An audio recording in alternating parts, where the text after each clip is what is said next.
আসসালামু আলাইকুম। Fahmida's little kitchen and ব্লগসে আপনাদের সবাইকে স্বাগতম। আরেকটা নতুন ভিডিও নিয়ে আপনাদের মাঝে হাজির হয়ে গেলাম। কেমন আছেন সবাই?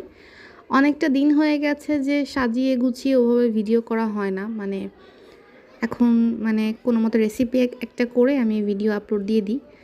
তো শরীরটাও খুব একটা ভালো না, যার কারণে ওভাবে গুছিয়ে ভিডিও করতে পারছি না। তো কেমন আছেন সবাই? তো সকালবেলা নাস্তা করেছিলাম আমি ইনস্ট্যান্ট নুডলস, যেটা ওইটা একটু রান্না করে নিয়েছিলাম আমার আর আমার ছেলের নাস্তা। তো শসা দিয়ে আমি সকালের নাস্তাটা করছি। নাস্তা টাস্তা করি, তারপরে বাবুকে নিয়ে স্কুলে চলে যাব। আজকে রান্নার খুব বেশি প্যারা নাই, রান্না বান্না মোটামুটি করাই আছে। তো বাবুকে স্কুল থেকে নিয়ে চলেও আসছি। আর এত গরম বাহিরে, কি বলবো। তো বাসায় এসে ভাবলাম যে ওকে একটু লেবু শরবত করে দেই, প্রচণ্ড ঘেমে গেছে ছেলেটা। আর এখন এমনিতেই আমি ওকে শরবত, তারপরে বিভিন্ন ফল টল খাওয়ানোর চেষ্টা করি। আপনারাও এটা করবেন, বাচ্চারা বা হাজব্যান্ডরা যখন বাইরে থেকে আসবে, অফিস থেকে আসবে, চেষ্টা করবেন এরকম ফ্রেশ রিফ্রেশিং একটা শরবত করে দেওয়ার। তো এখানে আমি লেবু শরবতটা করে নিচ্ছি বাবুকে দেওয়ার জন্য। আর এখন লেবু তো অনেক বেশি সস্তা হয়ে গেছে, একটু বেশি বেশি দিলে ভালোই হয়, ভিটামিন সিটাও ঢুকে আর কি।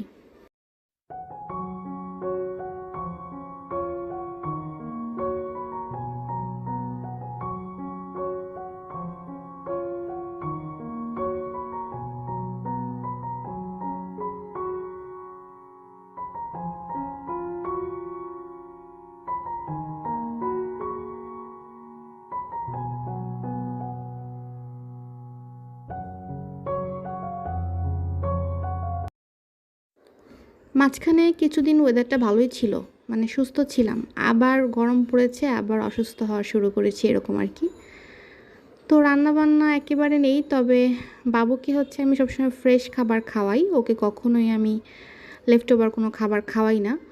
তো ওর জন্য আমি একটু শাক ভাজি করে নিব, শুধুমাত্র ওর জন্য না, বাসার সবার জন্যই।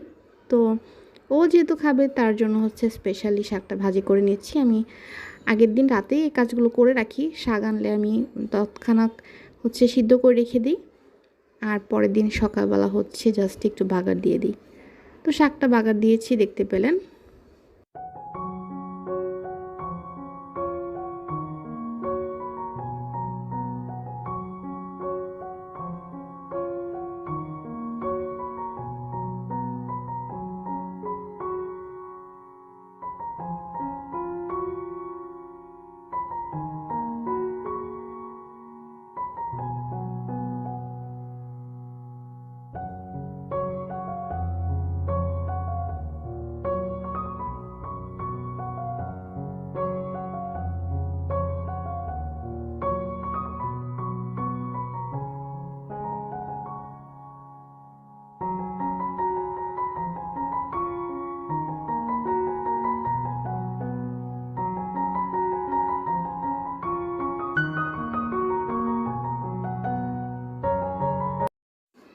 এরপর ছেলেকে খাইয়ে দিয়েছি শাক দিয়ে।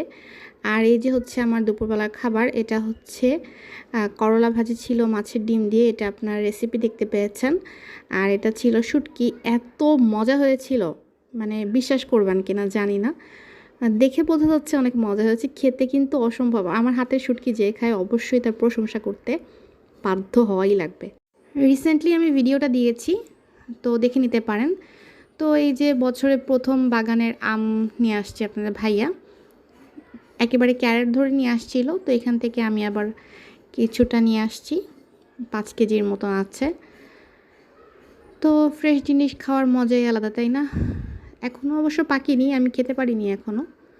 তো ইনশাল্লাহ দেখা যাক আমগুলো কেমন হয়। বাগানের আম খারাপ না, ভালোই হবে। তো আপনারা কি এরকম বাগানের আম অর্ডার দিয়ে নিয়ে আসেন, নাকি যেখানেরটা সেখানেই খেয়ে নেন? যাই হোক, কত ইজি হয়ে গেছে সব কিছু।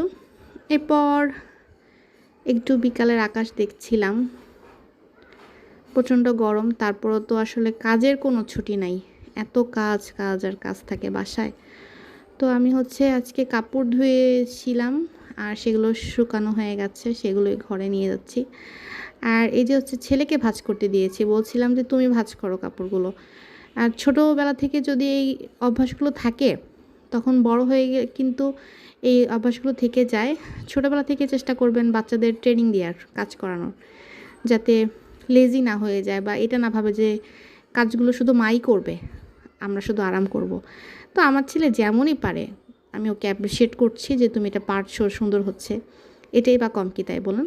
আর ও যে ট্রাই করছে এটাই আমার জন্য অনেক বেশি কিছু। আমি যখন ভিডিওটা দিই ও বলছিল মা ভিডিও দিবা, আমি বলছিলাম হ্যাঁ। তো বলছে ঠিক আছে, মার চ্যানেলটা সাবস্ক্রাইব করো, লাইক করো, কমেন্ট করো এখানে, এটা বলছিল। তো শুনে ভীষণ হাসি পেলো। আমার ছেলে প্রায় বলতে পারে, মানে বলতে থাকি আর কি, লাইক কমেন্ট করবেন। আর এই যে এটা হচ্ছে বাদাম দিয়ে চিড়া দিয়ে ভেজেছিলাম না, ওটা হচ্ছে নারকেল দিয়ে খাচ্ছি, কী যে মজা, কেউ কখনো খান এরকম? খুব মজা লাগে আমার কাছে। আর এটা ছিল আমার বিকালের নাস্তা, আর এটাই ছিল আমার ভিডিও শেষ। ছোট্ট একটা ভিডিও দিয়েছি, আশা করি সবাই ফুল দেখার চেষ্টা করবেন। প্লিজ কেউ টানাটানি করবেন না, তো টানাটানি করার কী দরকার, ফুলটা দেখবেন, একটা লাইক দিয়ে দিবেন, অবশ্যই কমেন্ট করবেন। আজকের মতো বিদায় নিই, আল্লাহ হাফেজ।